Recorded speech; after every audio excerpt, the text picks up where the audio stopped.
মহিলার হাত স্পর্শ করেছে, এমনি মহিলা ঘুমন্ত অবস্থায় জাগ্রত হয়ে গেছে। আর জাগ্রত হয়ে মহিলা কবুতরের বাচ্চার মতো থর থর থর থর করে কাঁপতেছে। আর সালাবাতু আনসারীকে ডেকে বলে করে কাঁপতেছে, আমি হলাম তোমার বাইরে রেখে যাওয়া আমানত। কথা ঠিক কিনা? কথা ঠিক কিনা? হ্যাঁ, সালাবাতু আনসারী তোমার ভাই তোমার কাছে আমাদেরকে আমানত দিয়ে গেছে। আমার সতীত্ব, আমার যৌবন, আমার ঘর বাড়ি, আমার ছেলে মেয়ের সব কিছুর দায়িত্ব তোমার কাছে দিয়েছে। তুমি কেমনি আমানতের খেয়ানত করো? ছেলেমেয়ে, আমি না তোমার বাইরে রেখে যাওয়া আমানত, তুমি আমানতের খেয়ানত কেমনে করবা? হ্যাঁ সালাবাতু আনসারী, কথা ভালো করে শোনো। যদি আজকে গভীর রজনীতে তোমার ভাই ঘরের মধ্যে নাই, আশেপাশে কোনো মানুষ নাই, কেউ দেখে না, কেউ দেখে না, কেউ না দেখলে মহান রব্বুল আলামিন তো ঠিকই দেখতেছে। আল্লাহ দেখেনি? কথা বলেন, দেখি কিনা? আল্লাহ বলেন,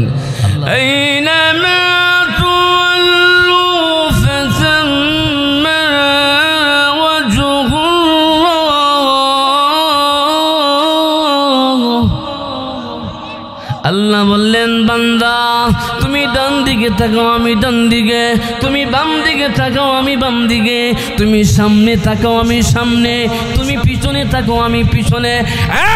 বান্দা তুমি পৃথিবীর যে কোনো প্রান্তে যাও না কেন, আমার কুদরত তোমার জন্য চতুর্দিকে বেষ্টন হয়ে আছে।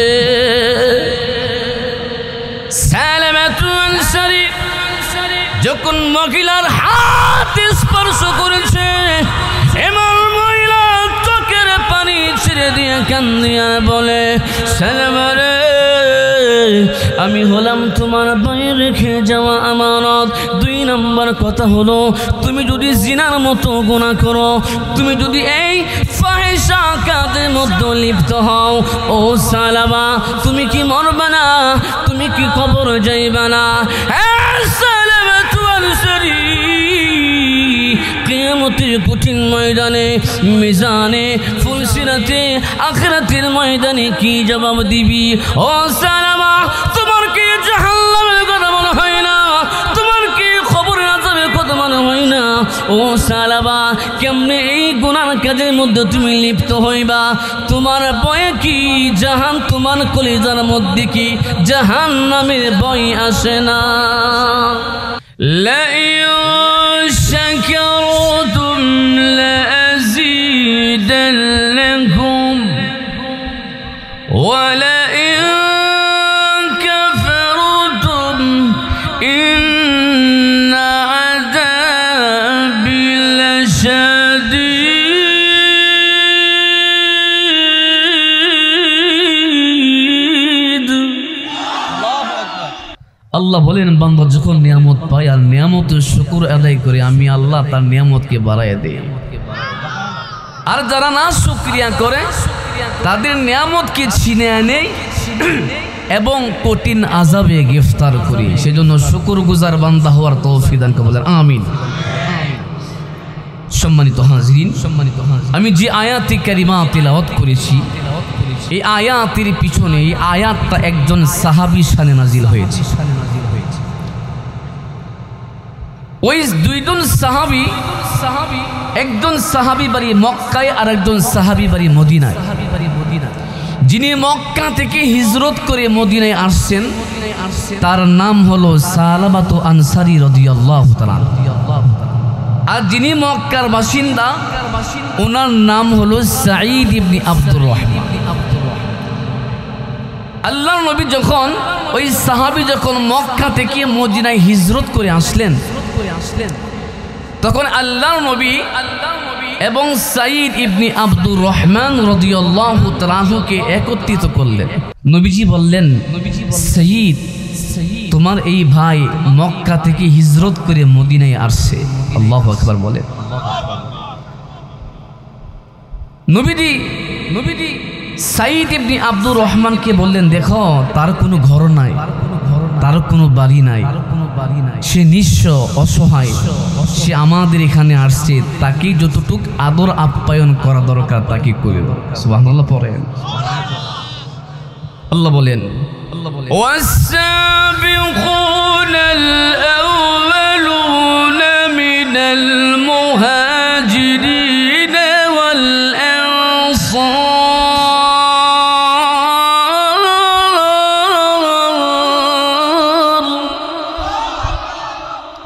মুহাজির এবং আনসারদের ব্যাপারে আল্লাহ তাআলা কোরআনে আয়াত নাজিল করেছেন। যারা মক্কা থেকে মদিনায় হিজরত করছে, ঘর বাড়ি সব কিছু ছেড়েছে কোরআনের জন্য, ইসলামের জন্য।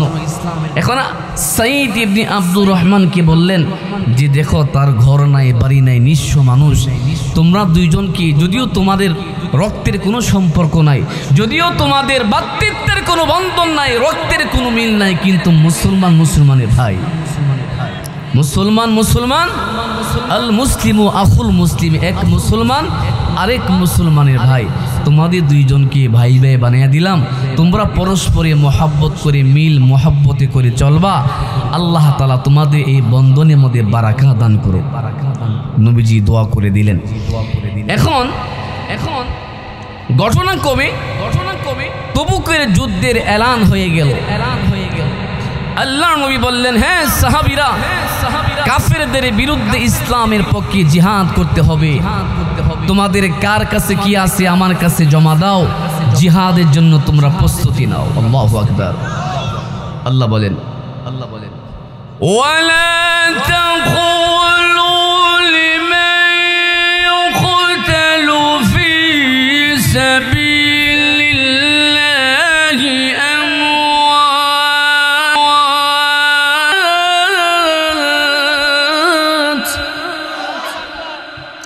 যারা আল্লাহর রাস্তায় শহীদ হয় তারা কি হয়? মরে না।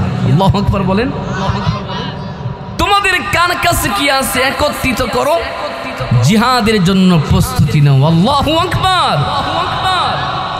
সাইদ ইবনে আব্দুর রহমান তার মুহাজির তার আনসার ভাইকে বললেন, দেখো আমি তো আল্লাহর নবীর সাথে যুদ্ধের ময়দানে যাব, যদি আমরা দুজন একসাথে যুদ্ধের ময়দানে চলে যাই তাহলে আমাদের ঘরের মধ্যে ছোট ছোট বাচ্চারা আছে, মহিলারা আছে, তাদেরকে কে দেখাশোনা করবে? তবে এক কাজ করো, আমি রসুলের সাথে যুদ্ধের ময়দানে যাই, তুমি আমার ঘর বাড়ি, আমার স্ত্রী সন্তান যাদেরকে আছে তুমি তাদেরকে পাহারা দিবা। আমি জিহাদের ময়দানে যাই, তুমি বরং বাড়িতে থাকো, আর তুমি আমার স্ত্রী ছেলে মেয়ে পুত্র যারা আছে তাদেরকে তুমি দেখাশোনা করো, আর আমি আল্লাহর নবীর সাথে আমি যুদ্ধের ময়দানে যাই। সাইদ ইবনে আব্দুর রহমান নবীর সাথে জিহাদের ময়দানে চলে গেলেন। আর সালাবাতু আনসারী রাদিয়াল্লাহু তাআলা আনহু উনি বাড়িতে থাকলেন, ওনার ঘর বাড়ি সব কিছু দেখাশোনা করতেছেন। রাত্র যখন গভীর হলো, একদিন দুই দিন তিন দিন, যখন রাত গভীর হয়, পাশের কামরার মধ্যে তার ভাইয়ের স্ত্রী শায়িত, আর পাশের কামরায় সালাবাতু আনসারী শুয়ে আছেন। হঠাৎ করে শয়তান তার দিলের মধ্যে ওয়াসওয়াসা ক্রমন্তনা দিতে শুরু করল। বলেন তো দেখি, শয়তান আমাদের দুশমন না বন্ধু? আরো জোরে কোন, আরো জোরে বলেন, দুশমন। শয়তান আমাদের কি? দুশমন। শয়তানকে বন্ধু বানানো যাবে না, কথা ঠিক কি না? রাত্র যখন গভীর হলো, মিটিমিটি তারকা জ্বলছে, সালাবাতু আনসারী শুয়ে আছেন। হঠাৎ করে দিলের মধ্যে একটা ওয়াসওয়াসা ক্রমন্তনা সৃষ্টি হলো। শয়তান দুখারি বলতেছে, সালাবাতু আনসারী, কি সুবর্ণ সুযোগ তোমার, আরে তোমার ভাই তো জিহাদের ময়দানে, আর তোমার বাড়িতে তোমার ভাইয়ের সুন্দরী রূপসী স্ত্রী পাশের কামরায় আছে, তুমি এখানে বোকার মতো ঘুমাইতেছো, যাও তুমি তোমার সুবর্ণ সুযোগকে কাকে দিলা খাও। নাউজুবিল্লাহ পড়েন, আর জোরে কোন নাউজুবিল্লাহ। আল্লাহর নবীর সাহাবী হযরত সালামাতু আনসারী রাদিয়াল্লাহু তাআলা আনহু যখন রাত্র গভীর হয়ে গেল, ঘুমিয়ে আছে, হঠাৎ করে দিলের মধ্যে কুমন্ত্রণা সৃষ্টি হইল। শয়তান লেগে রেখে বলে সালাম, তোমার ঘরের মধ্যে, তোমার পাশের ঘরের মধ্যে তোমার বাইরে সুন্দরী বিবি ঘুমিয়ে আছে, তুমি এখনো কেন ঘুমাইতেছো? যাও যাও, তোমার সুবর্ণ সুযোগকে তুমি একটু কাজে লাগাও। গভীর রজনীতে আল্লাহর নবীর সাহাবী হযরত সালামাতু আনসারী রাদিয়াল্লাহু তাআলা আনহু এবার হাঁটি হাঁটি পা পা করে যখন সাইয়্যিদ ইবনে আব্দুর রহমান রাদিয়াল্লাহু আনহুর বাড়ির কামরায় যখন গেলেন, আস্তে আস্তে মিটি মিটি রাত্র ছিল, তারকারাজি জ্বলতে রাদিয়াল্লাহু আনহু যখন তার ভাইয়ের স্ত্রীর কামরার সামনে গিয়ে দরজা যখন খুলল, পর্দা যখন সরাইয়া দিয়া ঘরের মধ্যে প্রবেশ করে যখন মহিলার হাত মাত্র স্পর্শ করেছে, মহিলার হাত স্পর্শ করেছে, এমনি মহিলা ঘুমন্ত অবস্থায় জাগ্রত হয়ে গেছে। আর জাগ্রত হয়ে মহিলা কবুতরের বাচ্চার মতো থর থর থর থর করে কাঁপতেছে। আর সালামাতু আনসারীকে ডেকে বলে, সালামাতু আনসারী, আমি গোলাম তোমার বাইরে রেখে যাওয়া আমানত। কথা ঠিক কিনা? কথা ঠিক কিনা? হ্যাঁ, সালামাতু আনসারী, তোমার ভাই তোমার কাছে আমাদেরকে আমানত দিয়ে গেছে। আমার সতীত্ব, আমার যৌবন, আমার ঘর বাড়ি, আমার ছেলে মেয়ের সব কিছুর দায়িত্ব তোমার কাছে দিয়েছে। তুমি কেমনে আমানতের খেয়ানত করো? সালামেরে, আমি না তোমার বাইরে রেখে যাওয়া আমানত, তুমি আমানতের খেয়ানত কেমনে করবা? হ্যাঁ সালামাতু আনসারী, কথা ভালো করে শোনো। যদি আজকে এই গভীর রজনীতে তোমার ভাই ঘরের মধ্যে নাই, আশেপাশে কোনো মানুষ নাই, কেউ দেখে না, কেউ দেখে না, কেউ না দেখলেও মহান রব্বুল আলামিন তো ঠিকই দেখতেছে। আল্লাহ দেখেনি? কথা বলেন, দেখে কিনা? আল্লাহ বলেন,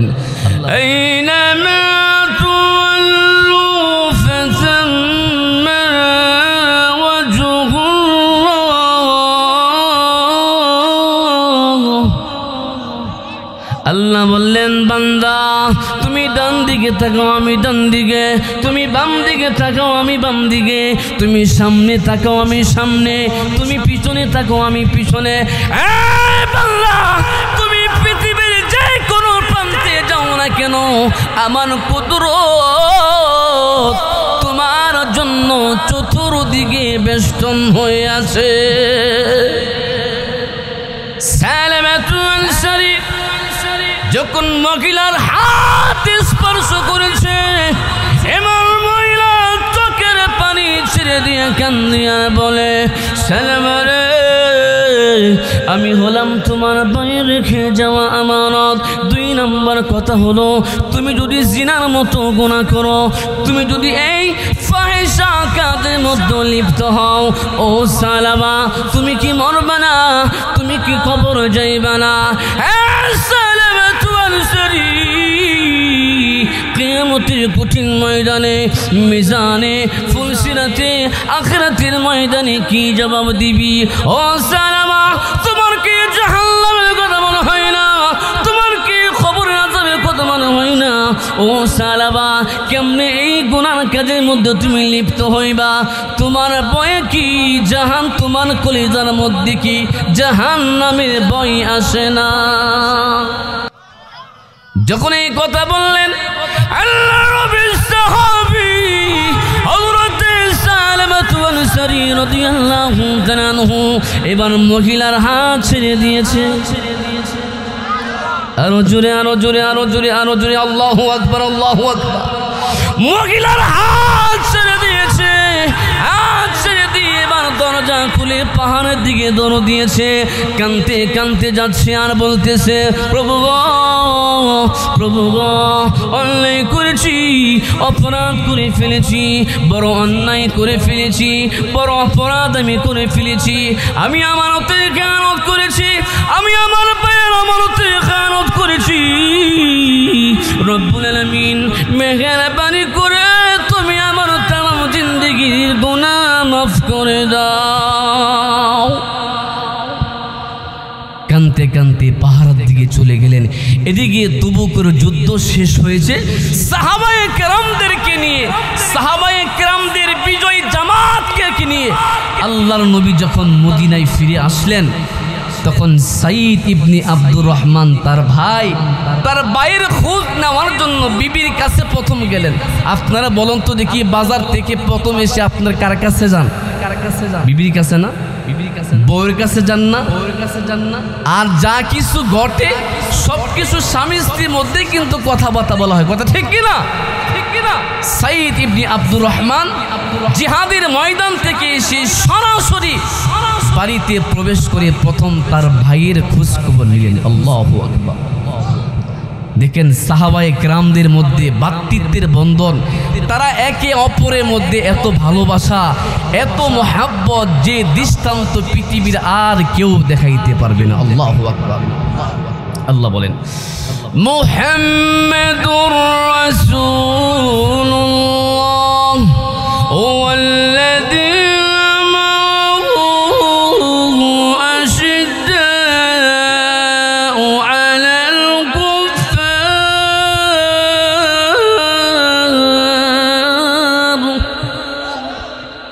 আশিদ্দা আলাল কুফার। সাহাবায়ে কেরাম কাফেরদের বেলায় বড় কঠোর আর পরস্পরের মধ্যে সহানুভূতি, ভ্রাতৃত্বের বন্ধনে ভরা। আল্লাহু আকবার। এবার তার ভাই সাইদ ইবনে আব্দুর রহমান রাদিয়াল্লাহু তাআলা আনহু বিবিকে প্রথম সালাম দিলেন। বিবি গো, ও বিবি, আমার মক্কা থেকে হিজরত সালামাতু আনসারী কোথায়? তাকে তো দেখতেছি না। আরো জোরে কোন, আরো জোরে বলেন আল্লাহু আকবার। আমার ভাই সালামাতু আনসারী কোথায়? তাকে তো দেখতেছি না। আমার ভাই কোথায়? একটু বলো না। ভাইকে দেখার জন্য মনটা বড় পাগল হয়ে আছে। বিবি চোখের পানি ফেলে কান্দে আর বলে, শরীর, তোমার ভাই আমানতের খেয়ানত করেছে, তোমার ভাই আমার হাত স্পর্শ করেছে গভীর রজনীতে, আমার সাথে জিনা করার জন্য এসেছিল। কিন্তু আমি তো আল্লাহওয়ালা, আমি তো আল্লাহ তাআলাকে ভয় পাই। আমি যদি গুনার মধ্যে লিপ্ত হই, কিয়ামতের কঠিন ময়দানে জাহান্নামের আগুনে জ্বলতে হবে। ঠিক কিনা?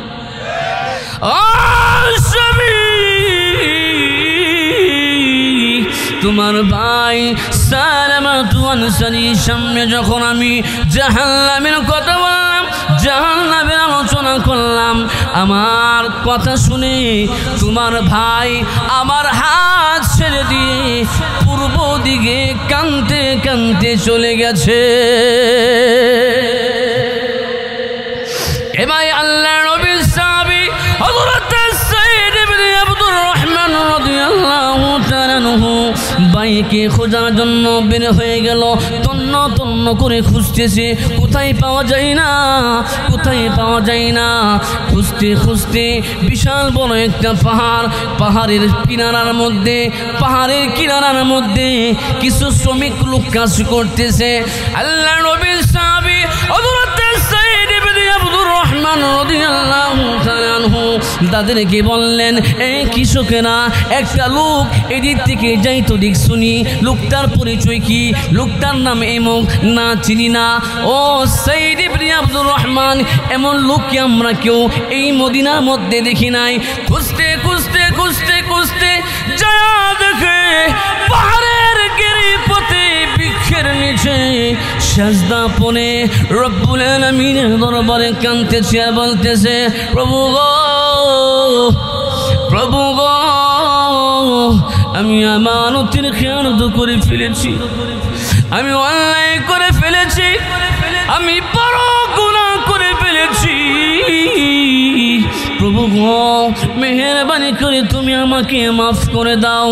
তুমি মাফ না করলে আমার মতো হতভাগা এই দুনিয়ার মধ্যে আর কেউ নাই। এবার আল্লাহ নবীর সাহাবী হযরত সাইদ ইবনে আব্দুর রহমান যা দেখে বৃক্ষের নিচে সিজদায় পড়ে কাঁদতেছে। এবার সাইদ ইবনে আব্দুর রহমান সালাবাতু আনসারীকে ডেকে বললেন, ভাই সাইদ, ভাই সালাবা, এখানে কেন পড়ে আছো? চলো চলো মদিনায় চলো, তোমাকে মদিনায় নেওয়ার জন্য এসেছি। আল্লাহ নবীর সাহাবী হযরত সালামাতু আনসারী রাদিয়াল্লাহু আনহু ডেকে বলে, না না, আমি এমনি মদিনায় যাব না, আমি আমানতের খেয়ানত করেছি, আমি আমার ভাইয়ের আমানত রক্ষা করতে পারি নাই, আমি আমানতের খেয়ানত করেছি, আমি বড় অন্যায় করেছি, আমি বড় অপরাধ করেছি। না না, আমি মদিনায় যাব না। বারবার বলার পরে যাইতে চাই না, যাইতে চাই না।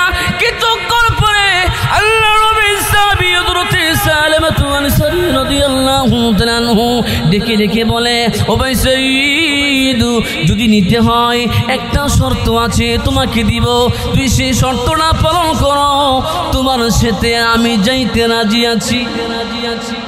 আর জুড়ে বলেন আল্লাহু আকবার। আল্লাহ নবীর সাহাবী হযরত সাইদ ইবনে আব্দুর রহমান রাদিয়াল্লাহু তাআলা আনহু ডেকে বললেন, কি আবদার বলো, সমস্ত দাবি তোমার পূরণ করব, কি আবদার তুমি বলো। এবার সালামাতু আনসারী ডেকে বললেন, এ ভাই সাইদ, যেহেতু আমি গুনাহ করেছি, অন্যায় করেছি, এটার মাপ পাই কি না পাই তাও জানি না, অন্যায় যেহেতু করেছি, অপরাধ যেহেতু করেছি, এমনি নাইব না, এমনি আমাকে নিবা না। কেমনে নিবা? আমি যেভাবে বলবো সেভাবে নিবা। এক নাম্বার হলো, আমি যেহেতু গুনাহগার, আমি যেহেতু অন্যায় করেছি, গুনাহগারের শাস্তি হিসাবে প্রথম নাম্বার শর্ত হলো, আমার এই দুইটা হাত, যে হাত দিয়ে তোমার স্ত্রীর শরীর আমি স্পর্শ করেছি, ও ভাই সাইদ, প্রথম নাম্বার শর্ত হলো, আমার দুইটা হাত গানের সাথে এইভাবে বাঁধো। আরো জুড়ে বলেন, দুইটা হাত গানের সাথে এইভাবে বাঁধো, গলার মধ্যে রশি লাগায়া জমিনের মধ্যে ফালাইয়া দিয়া, রশিটা ভালো করে টাইট করিয়া কুকুর বিড়াল যেভাবে টেনে টেনে নিয়ে যায়, তুমি আমাকে সেইভাবে টেনে টেনে মদিনার দিকে নিয়ে যাও। এবার সাইদ ইবনে আব্দুর রহমান রাদিয়াল্লাহু তাআলা আনহু ডেকে বললেন, এমনি নিব কেন? এমনি তো আমার সাথে চলতে পারো। আল্লাহর সাহাবী হযরত সালামাতু আনসারী রাদিয়াল্লাহু তাআলা আনহু ডেকে বলে, না না, এমনি যাইব না, যেহেতু গুনাহগার একটু শাস্তি হওয়া দরকার। আল্লাহু আকবার। দেখছেন নি, জিনা করে নাই, আর আমাদের তো আকাম কুকামের কাজ, আমাদের তো জিন্দিগির মধ্যে গুনার কোনো অভাব নাই। যে গুনাহটা জীবনে না করি সেটাও করছি, আর যেটা না করি সেটা সকালবেলা কাজা কাফারা আদায় করি, ঠিক কিনা বলেন? অথচ সাহাবায়ে কেরাম শুধু হাত স্পর্শ করছে, এখনো জিনায় লিপ্ত হয় নাই, কিন্তু মদিনায় যাব না, আমার দুইটা হাত গাড়ির সাথে বাঁধো, দুইটা পায়ের রশি দিয়ে ভালো করে বাঁধো, আর গলার মধ্যে রশি লাগায়া কুকুর বিড়াল যেভাবে নেয় সেভাবে টেনে টেনে মদিনায় নিয়ে যাও। আল্লাহু আকবার। গভীর মনোযোগ। এবার আল্লাহ নবীর সাহাবী হযরত সাইদ ইবনে আব্দুর রহমান রাদিয়াল্লাহু তাআলা আনহু এবার তার কথা মতো দুইটা হাত গানের সাথে ভালো করে বেঁধেছে। আল্লাহু আকবার। গানের সাথে ভালো করে বেঁধেছে, দুইটা হাত গানের সাথে ভালো করে বেঁধে যখন গলার মধ্যে রশি টান দিয়া উঠাইয়া দিয়া মদিনার দিকে নিয়ে যাই। কিছুক্ষণ যাওয়ার পরে আল্লাহ নবীর সাহাবী হযরতে সালামাতু আনসারী দেখে দেখে বলে, মো ভাই সঈদ, আমার নবী যদি শুনে গো, আমার নবী সহ্য করতে পারবে না, বড় কষ্ট পাবে। সঈদ, তুমি আমাকে নবীর দরবারে আগে নিও না, নবীর দরবারে প্রথম নিও না, যেহেতু 4 জন খোলাফায়ে রাশিদিন, 4 জন সাহাবী এখনো পৃথিবীতে বেঁচে আছে। আবু বকর সিদ্দিক বেঁচে আছে, ওমর রাদিয়াল্লাহু আনহু বেঁচে আছে, উসমান রাদিয়াল্লাহু আনহু বেঁচে আছে, হযরতে আলী বেঁচে আছে। এই 4 জন সাহাবীর মধ্যে থেকে যদি কোনো একজন সাহাবী গুনার ফয়সালা করে দেয়, আলহামদুলিল্লাহ, না হয় নবী দরবারে পড়ে নিবা, সরাসরি কিন্তু প্রথম নবী দরবারে নিবা না। কারণ আমার নবী যদি এই কথা শুনতে পারে, আমার নবী বড় মনের মধ্যে ব্যথা পাবে। আল্লাহ নবীর সাহাবী এই কথা শুনে গাড়ির সাথে ভালো করে বেঁধে সালামাতু আনসারী ডেকে ডেকে বললেন, ভাই সঈদ, আমাকে প্রথম আবু বকর সিদ্দিকের বাড়িতে একটু নিয়ে যাও। ভাই সঈদ, আমাকে প্রথম তুমি আবু বকর সিদ্দিকের বাড়িতে একটু নিয়ে যাও। কেন নিব আবু বকর সিদ্দিকের বাড়িতে? আবু বকরকে বলবো, আবু বকর গো, আমি তো অন্যায় করেছি, অপরাধ করেছি, মহান আল্লাহ রাব্বুল আলামিন আমাকে মাফ দিবেনি, একটু বলে দেন না। আবু বকর সিদ্দিক রাদিয়াল্লাহু আনহু এই গুনার কথা শোনার পরে, আবু বকর সিদ্দিক উম্মতের মধ্যে সবচাইতে দিল নরমওয়ালা মানুষ। সুবহানাল্লাহ কোন? সবচাইতে দিল নরমওয়ালা মানুষকে আবু বকর সিদ্দিক। খুতবাতুল আহকামের মধ্যে আপনাদের মসজিদে ইমাম সাহেব প্রত্যেকটা জুমার মধ্যে সানি খুতবার মধ্যে আবু বকর সিদ্দিকের নাম আছে, আরহামু উম্মতি বি উম্মতি আবু বকর। আল্লাহু আকবার। এক ইহুদি আবু বকর সিদ্দিকের সামনে আল্লাহকে গালি দিছে। সুবহানাল্লাহ কইতেন না? ঘুমে গেছেন নাকি? ঘুমে গেছেন নি? চলবে না বন্ধ করে দিব? কতক্ষণ চলবে? সারা রাত চলবে? আরে আমার তো যাইতে হবে, আপনারা সারা রাত কইলে হইবে নাকি? আল্লাহু আকবার বলেন। আবু বকর সিদ্দিকের সামনে এক ইহুদি আল্লাহকে এবং রসুলকে গালি দিছে। তখন আবু বকর সিদ্দিক, ইমানদার কখনো কোনো বেঈমানের সামনে মাথা নত করতে পারে না। কথা ঠিক কিনা বলেন? ইমানদারের সামনে যখন কোনো নাস্তিক, কোনো মুরতাদ রাসূলকে নিয়ে, কোরআনকে নিয়ে কোনো কথা বলে, কোন মুমিন মুসলমান সহ্য করতে পারে না। আবু বকর সিদ্দিকের সামনে যখন রসুলকে গালি দিছে, আল্লাহকে গালি দিছে, আবু বকর সিদ্দিক নরম দিলওয়ালা মানুষ গরম হয়ে গেছে। ঠাস করে দিছে এক থাপ্পড় ইহুদি গালের মধ্যে। ইহুদি নবীর কাছে আসছে, ইয়া রাসূলুল্লাহ, ও মুহাম্মদ, তোমার ছেঁড়া গুহার সাথী, তোমার শ্বশুর আমার গায়ের মধ্যে, আমার গালের মধ্যে থাপ্পড় দিছে। এখন ইসলামী শরীয়তের যে কোর্টের মধ্যে বিচার হয়েছে, সেই বিচার হলো ইসলামের শরীয়তের বিচার হলো কিসাস বিল কিসাস, কতল বি কতল। আপনি কাউকে অন্যায়ভাবে একটা থাপ্পড় দিয়েছেন, এখন শরীয়তের বিধান হলো আপনাকে একটা পাল্টা একটা থাপ্পড়, তাহলে সমান সমান বিচার পরিপূর্ণ হয়ে গেছে। যখন আল্লাহর নবীর কোর্টের মধ্যে ইসলামের শরীয়র যে আইনের মধ্যে বিচার গেল, ইহুদি বলল, ওগো নবী, আপনার আবু বকর সিদ্দিক আমাকে থাপ্পড় মারছে। আবু বকর সিদ্দিকের কথা শুনে রসুল বলে, না, আমার তো বিশ্বাস হয় না, কারণ আবু বকর সিদ্দিকও থাপ্পড় মানার লোক না। আবু বকর সিদ্দিক তো থাপ্পড় দেওয়ার লোক না, কারণ আবু বকর সিদ্দিক তুলার মতো নরম দিলওয়ালা মানুষ। আমার মনে হয় এই থাপ্পড়টা উমরে দিছে। আল্লাহু আকবার বলেন। কারণ উমর হইল গরম, আবু বকর হলো নরম, এটা উমর হইতে পারে। তখন আবু বকর সিদ্দিক বলে, হুজুর না, আমি থাপ্পড়টা দিছি। তখন আল্লাহ রসুল বলেন, আবু বকর, আমি জানি তুমি মিথ্যা বলো না, আল্লাহু আকবার বলেন। কারণ নবী আপনি তো আমার নামের পেছনে টাইটেল দিয়েছেন আবু বকর সিদ্দিক সত্যবাদী। থাপ্পড়টা আমি দিছি। কেন দিছো? যে আমার সামনে আমার রাসূলকে গালি দেয়, আমার সামনে আমার আল্লাহকে গালি দেয়। কোন মুসলমানের সামনে, কোন মুমিনের সামনে, কোন নাস্তিক, কোন মুরতাদ আল্লাহকে নিয়ে রাসূলকে নিয়ে কথা বলবে কোন ইমানদার ব্যক্তি সহ্য করতে পারে না। এই জন্য আমার রাসূলকে নিয়ে কথা বলছে, কোনো কথা নেই, ঠাস করে বিসমিল্লাহ করে বসাইছে। তখন আবু বকর সিদ্দিক এই কথা শুনে, কেন মারছো? আমার নবীকে গালি দিছে। ইহুদি কো আমি তো নবীর গালি দেই নাই, আবু বকরকে গালি দেই নাই, আল্লাহকে গালি দেই না, রাসূলকে গালি দেই নাই, আপনার আবু বকর সিদ্দিক এটা বানায়া বলতেছে। তখন ইহুদি ব্যক্তি দুইজন দইরা নিয়ে আইছে, যুগালি কিছু থাকে না সাথে, দুইটারে দইরা নিয়ে আইছে সাজায়া, তোরা সাক্ষী দিবি যে হ আমি কোন আল্লাহকে রাসূলকে গালি দেই নাই, আবু বকর বানায়া বলছে।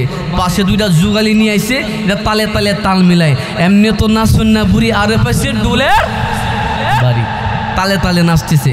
তাই নাকি? না না না, তো কাহিনী তো আমাদের এলাকা মাতবর সাহেব, সর্দার সাহেব সারাদিন সর্দারি করে, মজলিস করে, মানুষ আই বিচার করে। হ্যাঁ, কি গালি দিতে পারে? আবু বকর সিদ্দিক বানায় বলছে। রাসূল বলে, আবু বকর তাদের পক্ষে তো আর সাক্ষী আছে, তোমার পক্ষে তো কোনো সাক্ষী নাই। এখন যেহেতু ইসলামিক কোর্টের মধ্যে বিচার নালিশ জারি হয়ে গেছে, যেহেতু তাদের পক্ষে সাক্ষী আছে, তোমার কোনো সাক্ষী নাই। আবু বকর এখন আমি তো এই বিচারকে আমি নরম করতে পারি না, এখন চরে বুদ্ধি চর, এখন তোমার গালে যদি ইহুদি ব্যক্তি একটা চর দিয়া দেয় তাহলে চরে বদলি চর সুদ হবে, বিচার কমপ্লিট। তখন আবু বকর সিদ্দিক বলে, ইয়া রাসূলুল্লাহ জীবন যাবে হাজারবার আল্লাহর জন্য, রাসূলের জন্য জীবন দিতে পারি, কিন্তু আবু বকর সিদ্দিক জীবন গেলেও মিথ্যা বলবে না। আবু বকর সিদ্দিক বলে, ঠিক আছে হুজুর আপনি বিচার করুন। তখন ইহুদি ব্যক্তি নাইসা সামনে আসতেছে, হাইসা কি শান্তি, আবু বকর সিদ্দিককে থাপ্পড় দিব। কিছুক্ষণ পরে জিব্রাইল আসার আগমন শুরু হয়েছে। আর একটু জোরে কান, হযরত জিব্রাইল এসে বললেন, নবীজি আপনি কার বিরুদ্ধে থাপ্পড় দেওয়ার জন্য বলেছেন? আবু বকর সিদ্দিকের গালে ইহুদি নাপাক হাত দিয়েছেন, বরদাস্ত করতে পারে না। ইহুদি দুইজন মিথ্যা সাক্ষী বানায়া নিয়ে এসেছে আবু বকরের বিরুদ্ধে। আবু বকরের পক্ষে কোনো সাক্ষী দুনিয়ার নাও থাকলে মহান আল্লাহ রব্বুল আলামিন আবু বকরের স্বয়ং সাক্ষী। তখন আল্লাহর নবীর সামনে জিব্রাইল আমিন আয়াত নিয়ে নাজিল হয়েছে। আয়াত নিয়ে এমনি আসে না, আয়াত নিয়ে আইছে। সুবহানাল্লাহ কি পকেটে থুয়ে দিবেন নাকি? একটু জোরে বলা যাবে কি সুবহানাল্লাহ?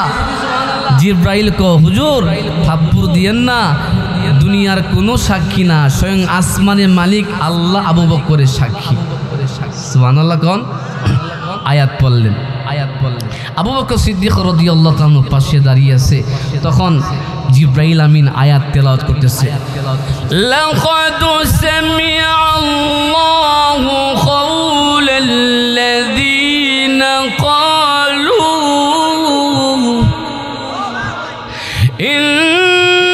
ইন্নাল্লাহা ফাকীরুন ওয়া নাহনু আগনিয়া।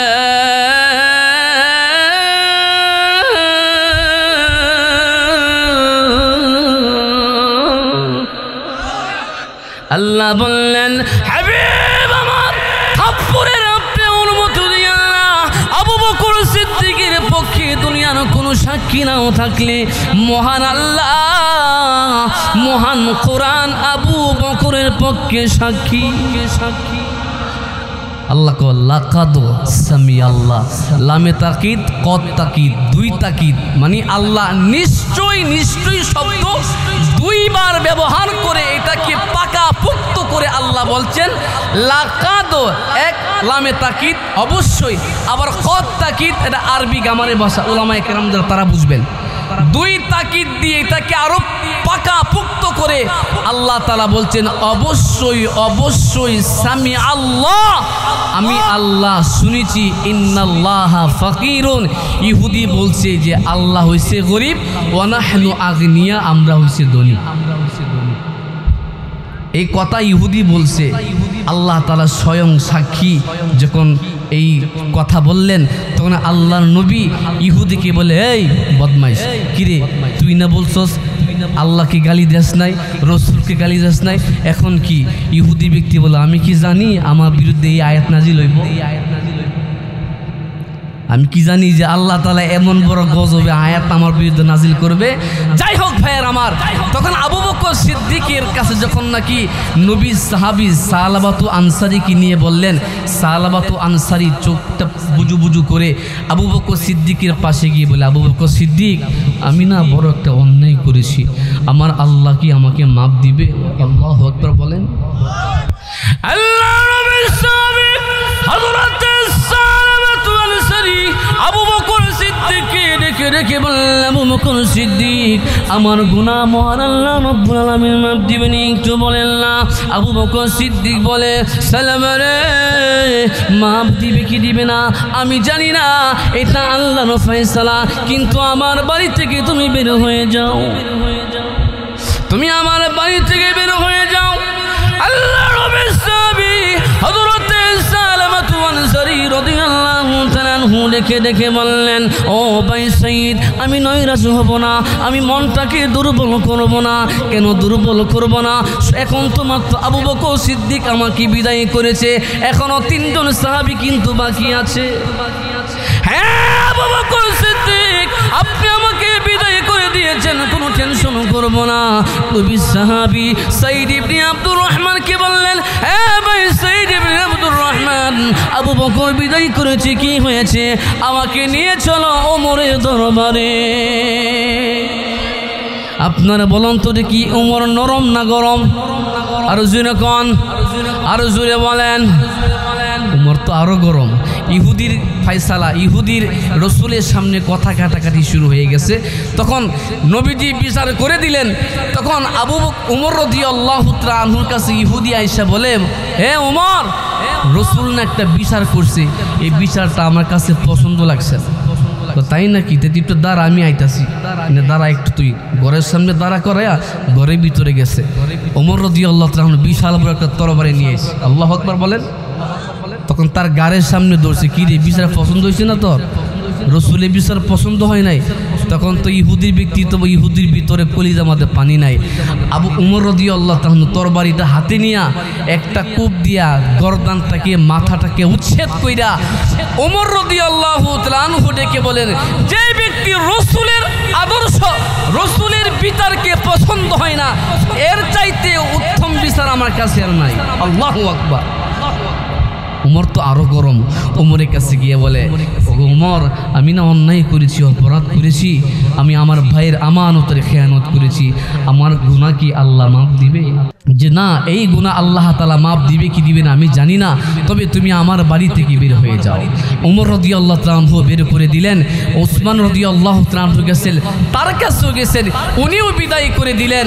শেষ পর্যায়ে এবার আল্লাহর নবী সাহাবী সালাবাতু আনসারী রাদিয়াল্লাহু তাআলা আনহু যখন আল্লাহর নবীর কথা বললেন, মুসলমান ভাইরা আমার, এবার হাতের মধ্যে রশি লাগায়া, গাদের মধ্যে রশি লাগায়া যখন আল্লাহর নবী, বিশ্ব নবী রাহমাতুল আলামিনের সামনে নিয়ে গেলেন, আল্লাহ নবীকে গিয়ে বললেন, ওগো নবীজি, আমি তো অন্যায় করেছি, আমি তো আমানতের খেয়ানত করেছি, মহান আল্লাহ রব্বুল আলামিন আমাকে মাফ দিবেনি, একটু গুনার ফয়সালা আপনি করে দেন না।